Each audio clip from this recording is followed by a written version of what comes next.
देश के अंदर हिंदू समाज के साथ एकजुटता से खड़े रहने का आह्वान किया गया। तो इन प्रस्तावों की कॉपीज आपको मिलेंगी। प्रमुखतया उसमें यही था कि एक तो उनके जो समस्याएं वहाँ की हैं उसके समाधान के लिए भारत सरकार से अनुरोध था कि हम वो अपने बांग्लादेश की वर्तमान सरकार से संपर्क बनाए रखें और हिंदू और सभी माइनॉरिटीज़ वहाँ पे, इसमें क्रिश्चियंस और कुछ मुस्लिम समुदाय भी हैं जिसके अंदर जिनके ऊपर एट्रॉसिटीज़ हुई हैं, अहमदियास और दूसरे समुदाय भी, तो उन सब की सुरक्षा के लिए यत्न किए जाए। और अंतर्राष्ट्रीय समुदाय के साथ भी उनसे भी अनुरोध था कि वो भी इस चिंता को व्यक्त करें। ह्यूमन राइट्स की जो संस्था है इंटरनेशनल स्तर पर, वो भी इस पे, और यूनाइटेड नेशंस भी इसका संज्ञान लें और इस पे उनको रोकने का यत्न करें और किस प्रकार से क्षेत्र के अंदर शांति आ सकती है। और फिर बांग्लादेश के अंदर जो पीड़ित हमारा हिंदू समाज है उसके साथ एकजुटता को व्यक्त किया गया इस प्रस्ताव के द्वारा। इस प्रस्ताव की कॉपी आपको मिलेगी, आप डिटेल में फिर अपने मीडिया के अंदर उसको रख सकते हैं। इसी समय एक संकल्प भी किया गया संघ कार्यकर्ताओं के द्वारा। देश भर के जो हमारे कार्यकर्ता हैं तो उनके लिए एक ये संकल्प का विषय जो था, तो विश्व शांति और समृद्धि के लिए और समरस संगठित हिंदू समाज का निर्माण। तो मुख्य बात इसमें ये है कि यदि हिंदू और हिंदू संस्कृति की संरक्षित होता है तो उसके द्वारा विश्व में शांति और बंधुत्व का भाव आएगा। हिंदू कमज़ोर होता है तो ये भाव भी कमज़ोर होते हैं, क्योंकि ऐसा विचार करने वाला विश्व के अंदर ये एकमात्र विचार है जो सर्वे भवन्तु सुखिना की कल्पना करता है, विश्व को एक परिवार मानता है। तो ऐसे जो समाज है विश्व के अंदर वो मजबूत होगा तो विश्व के अंदर भी शांति होगी। जैसे उदाहरण के लिए आज आप देखते हैं कि हमारे प्रधानमंत्री यूक्रेन के प्रेसिडेंट से भी मिल सकते हैं और रशिया के प्रेसिडेंट से मिल सकते हैं। ये है भारत का प्रभाव। भारत का प्रभाव ये है कि उनकी वॉर रुक सकती है आपके नागरिकों को वहाँ से निकालने के लिए। तो ये कुछ छोटी बात नहीं है। तो ये हिंदू के संगठित और इस संस्कृति और एक भ्रातृभाव, ब्रदरहुड जो इंटरनेशनल है, उसको रिप्रेजेंट करने वाला ये विचार है हिंदू। ये संगठित होगा, इसको संगठित समरस समाज होगा तो विश्व के अंदर शांति और समृद्धि होगी। इस संकल्प के द्वारा इस बात पे जोर दिया गया। तो ये भी आपके सन्मुख, आपको इसकी कॉपी भी मिलेगी। इसके अंदर फिर जो इस शताब्दी वर्ष के अंदर जो कुछ कार्यक्रम तय किए गए हैं उसका विवरण मैं डॉक्टर विक्रांत जी से निवेदन करता हूं कि वो आपके सामने व्यक्त करें। विस्तृत प्रकार से प्रतिनिधि सभा में किस प्रकार के विषय रहे उसका वर्णन उल्लेख किया है। जैसे वहाँ प्रस्ताव आया और एक संकल्प स्वयंसेवकों द्वारा लिया गया, ऐसे ही माननीय सर कार्यवाह द्वारा एक वक्तव्य भी जारी किया गया। हम सब के ध्यान में होना चाहिए कि महारानी अब्बक्का जो दक्षिण कन्नड़ अर्थात कर्नाटका की एक बहुत सफल शासक रही, उनकी इस बार 500वीं वर्षगांठ है और इस वर्षगांठ के उपलक्ष्य में एक वक्तव्य भारत की अप्रतिम महिला स्वतंत्रता सेनानी महारानी अब्बक्का जी की 500वीं शताब्दी वर्ष के उपलक्ष्य में ये प्रस्ताव पारित किया गया, ये वक्तव्य जारी किया गया। और ऐसी स्वतंत्रता सेनानी उल्लाल महारानी अब्बक्का जो कि एक कुशल प्रशासक, अजय रणनीतिकार और महापराक्रमी प्रशासक, ऐसी शासक,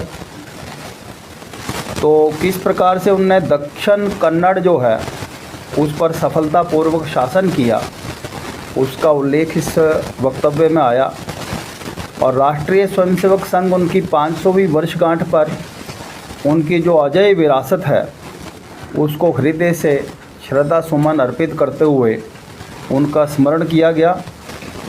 और विशेषकर पुर्तगाली शासन के साथ किस प्रकार से उन्होंने लोहा लिया और अपने राज्य के साथ साथ निकटवर्ती जो राज्य थे उनको भी कैसे कुशलतापूर्वक उस समय उनका संरक्षण किया, और ऐसा उनका नौसेना का कुशल नेतृत्व था उसका भी उल्लेख वहाँ पर आया।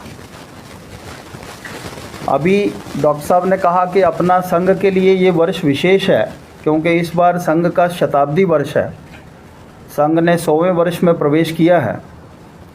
इसलिए सामान्यतः कोई भी संगठन जब एक बहुत लैंडमार्क अचीवमेंट करता है तो उस उपलक्ष्य में कुछ ना कुछ विशेष रहता है। परंतु पूजनीय सरसंघ चालक जी ने कहा कि हमको इस समय भी आत्म अवलोकन करने की आवश्यकता है। कोई बहुत ज़्यादा उत्सव संघ मनाकर अपने शताब्दी वर्ष को मनाएगा ऐसा नहीं है। आत्मचिंतन और समाजोन्मुखी होकर हम सबको सोचना। इसलिए अपने इस शताब्दी वर्ष के अंदर जहां संपूर्ण देश के अंदर अपने संघ कार्य का दृढ़ीकरण हो, उस उपलक्ष्य में भी कुछ विचार हुआ कि उस दिन पूरे प्रांत के जितने भी अपने मंडल हैं और जितने नगर हैं उसमें अपने संघ के स्वयंसेवकों द्वारा पूर्ण गणवेश में कार्यक्रम रहे। और फिर इसी संदर्भ में इस पूरे एक वर्ष में जो आने वाला शताब्दी वर्ष है उसमें घर घर संपर्क अभियान किया जाए। जो अपने नगर स्तर हैं उसमें ऐसे प्रबुद्ध नागरिक जनों की गोष्ठियां की जाएं, हिंदू सम्मेलन कीजिए जाएं, और विशेषकर जो सामाजिक सद्भाव है। आज हम देखते हैं कि हमारे भारत की जो इतनी विविधता है, जो हमारा डाइवर्स संस्कृति है, जो भारत के लिए एक बहुत महत्वपूर्ण और विश्व के लिए भी एक चिंतन का विषय है कि इतनी विविधताओं का देश भारत एक कैसे है। तो ये हमारी संस्कृति की जो महानता है, इस संदर्भ में समाज में जितने जाति पंथ संप्रदाय हैं वो सब एक मंच पर इस प्रकार के देश और राष्ट्र हित का चिंतन करने के लिए ऐसी सामाजिक सद्भाव बैठकें जो हैं वो भी शताब्दी वर्ष में इस संदर्भ में घर घर कुछ साहित्य भी उपलब्ध किया जाएगा, कुछ लिटरेचर जो अपने।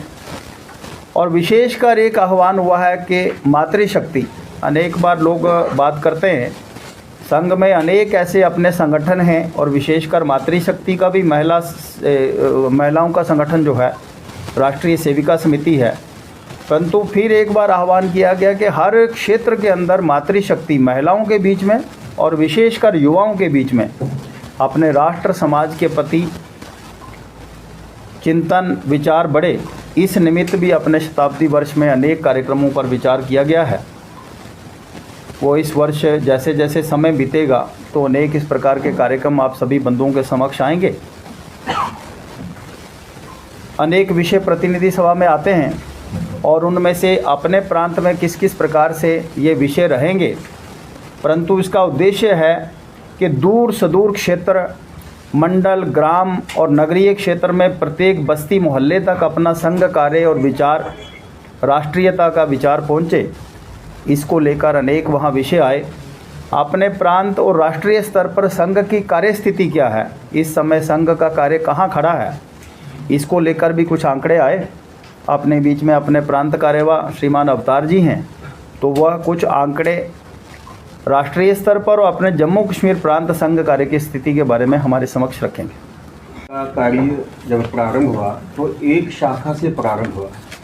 जो संघ संगठन की मूल इकाई है हमारी दैनिक शाखा, और आज जब हम 100वें वर्ष में प्रवेश कर रहे हैं तो आज पूरे देश भर में संघ की जो यह दैनिक शाखाएं हैं अपने देश के हर कोने कोने में, चाहे वो हम केरला से लेंगे, लद्दाख तक लेंगे, तो यह कुल संख्या इसके इस समय 83,129 83,129।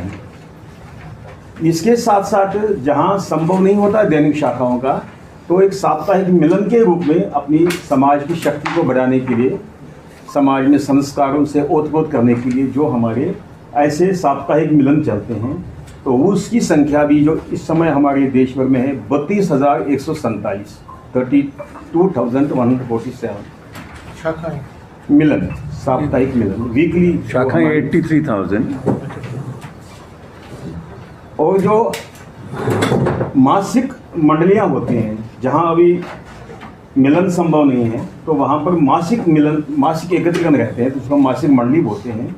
तो ऐसे इस समय अपने देश भर में 12,091 ऐसे मासिक मंडलियां पूरे देश भर में संघ हैं।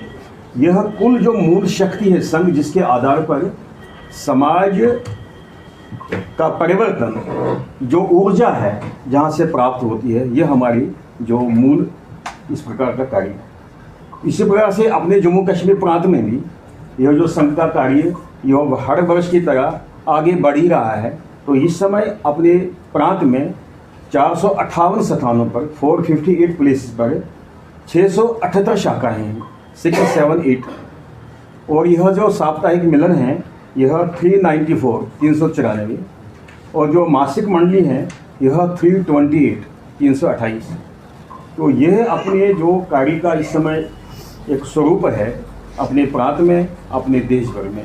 तो अभी इस प्रतिनिधि सभा के अंदर भी जो है संकल्प लिया गया कि अब इस 100वें वर्ष और वर्ष प्रतिपदा इस अपने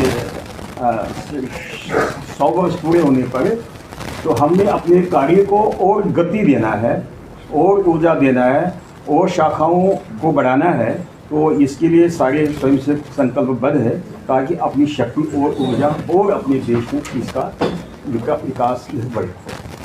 वो कार्यरत है जिसमें पूर्ण समय देकर भी